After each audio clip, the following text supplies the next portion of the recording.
The lighthouses on Lake Michigan have been battered by the waves and wind the last couple of days. This is Muskegon earlier tonight, but restoration work is underway on the Breakwater Lighthouse. And a Halloween celebration is planned at the South Pierhead Lighthouse this weekend.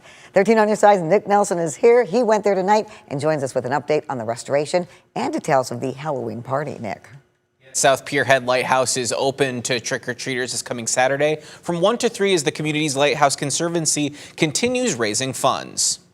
The Muskegon Lighthouses end their season on Labor Day weekend. However, they continue to give tours through the fall. And 10 years ago, the Conservancy decided to keep the fun going into Halloween. The annual Halloween party at the South Pierhead Lighthouse was postponed last weekend due to the weather, but is now set for this Saturday. We decided that we were going to just decorate the inside of the lighthouse and invite all the kids, dress in costumes, come trick or treat, come have fun. Although the event is free, operations manager Kim Lang says continued donations are always welcome to continue restoration work on the nearby Breakwater Lighthouse. Those renovations have already begun. They had to abate all of the old paint, lead-based and otherwise paint, and gathered rust off of it, which they did wonderfully before any of the winds came up. After it was immediately down to the bare metal, they had to seal that so that rust would not start.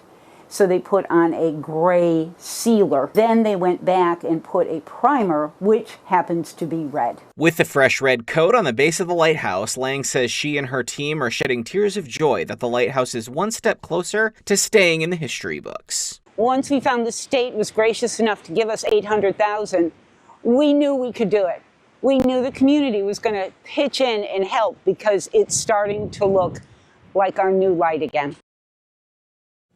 The Conservancy has already raised about $20,000 of their own money from the community, along with the $800,000 from the state. It's planning to begin phase 2 of the restoration in the spring as fundraising continues. We'll have more information on how you can donate on 13onyourside.com. Juliet. Nick, thank you.